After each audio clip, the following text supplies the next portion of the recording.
Disc prolapse एक ऐसी common problem है जो आजकल डे टू डे लाइफ में बहुत देखी जाती है और बहुत से लोग इससे इतने ज़्यादा ग्रसित होते हैं कि उनका किसी काम में मन नहीं लगता, वो कोई काम कर ही नहीं पाते। और कई बार तो लोगों को जब पता चलता है जब वो बेड रिडन हो जाते हैं, बेड से उठ भी नहीं पाते हैं एंड एक मॉर्निंग ऐसी आती है कि वो बिल्कुल असहाय हो जाते हैं और कई बार तो ऐसी कंडीशन में उनको ऑपरेशन तक की नौबत आ जाती है। तो ऐसा ही कुछ हमारे पेशेंट राजेश गुप्ता जी के साथ होना शुरू हुआ एंड राइट टाइम पे उनको राइट डायग्नोसिस के साथ में राइट ट्रीटमेंट मिला है, जिसकी वजह से आज वो सिर्फ 3 दिन में ही पेन फ्री हो चुके हैं। तो राजेश गुप्ता जी के बारे में मैं बताना चाहती हूँ कि जब ये मेरे पास आए तो इनको पेन मिड बैक के साइड में पेन था, यानी कि लोअर ट्रैप्स जो लोग जानते हैं, लोअर ट्रैप्स के एरिया में यहाँ पीछे इस तरफ यहाँ पे पेन था इनको। तो इनको खुद भी नहीं पता था ये पेन क्यों हो रहा है। जब मैंने इनको डायग्नोसिस किया तो आई फाउंड आउट दैट कि ये प्रॉब्लम इनके लोअर ट्रैप्स यानी कि शोल्डर आपकी स्कैपुला जो है, शोल्डर ब्लेड जिसको बोलते हैं, उसके लोअर रीजन में ये इंटरकॉस्टल पेन भी नहीं है, ये पेन आ रहा है इनके T10 लेवल से, जहाँ पे इनका डिस्क का प्रॉब्लम स्टार्ट हुआ। और जब हमने MRI कराया तो हमें पता चल गया कि यहाँ पे इनकी डिस्क प्रोलैप्स स्टार्ट हो चुका है।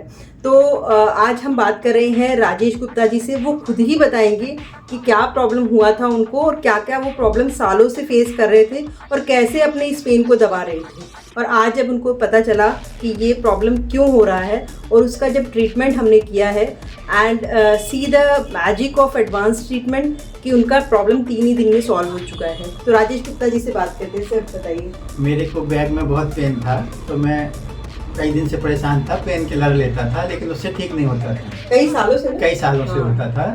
तो मैं डॉक्टर मोना जी के यहाँ आया, उन्होंने हमको डायग्नोज करा और ट्रीटमेंट देने के बाद मेरे को 3 दिन में बहुत रिलीफ मिला। और जहाँ पे ये सीधा ही नहीं सो पाते थे। हाँ। और एक करवट भी, एक लेफ्ट साइड ना, लेफ्ट साइड में ये सालों से सोते ही नहीं थे। क्यों? क्योंकि इनको पेन होता था और इनको ये नहीं पता कि ये पेन क्यों होता था।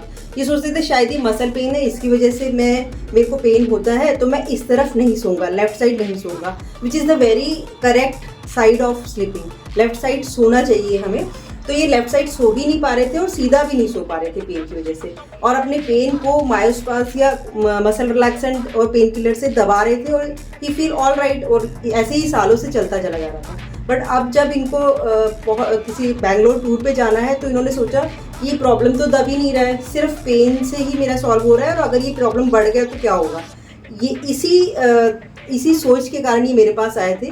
और जब मैंने इनका डायग्नोसिस किया और उनको पूरा एश्योरेंस दिया कि इनका पेन ठीक हो जाएगा और he will be pain free और हमेशा के लिए, तो यहाँ पे इनका ट्रीटमेंट स्टार्ट हुआ और 3 ही दिन में इनको बहुत रिलीफ है। एंड इनकी जो ये सो नहीं पा रहे थे, सीधे भी सो रहे हैं, लेफ्ट साइड भी सो रहे हैं और सारे काम कर रहे हैं। तो बताइए डॉक्टर, आपके ट्रीटमेंट से हम बहुत रिलीफ मिला हमको और हम आशा करते हैं कि आपके इस ट्रीटमेंट को बहुत सारे पेशेंट को फ़ायदा मिलेगा। Thank you so much.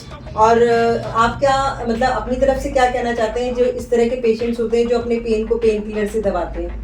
Pain killer से दर्द तो दब जाता है लेकिन परमानेंट क्योर शायद नहीं होगा, इसलिए इस ट्रीटमेंट को लेना बहुत अर्जेंट है। राइट। तो मेरा भी यही मैसेज है कि अगर आपको किसी भी तरह का पेन होता है तो आप डेफिनेटली अपने फिजियोथेरेपिस्ट या अपने ऑर्थोपेडिशियन, आप डॉक्टर्स को दिखाइए। और अगर आपको राइट गाइडेंस अब तक नहीं मिला है या अभी भी आप किसी प्रॉब्लम से या इस तरह के पेन से परेशान रहते हैं और दवाइयों से उसको दबा रहे हैं, तो आप definitely you are most welcome to my physio care Noida. तो आप यहाँ पे हमसे ऑनलाइन कंसल्टेशंस भी कर सकते हैं और आप यहाँ आके अपने ट्रीटमेंट को ले भी सकते हैं। तो it's open to you and that's all up to you to take care of your self, be pain free and be active. We wish you a good health.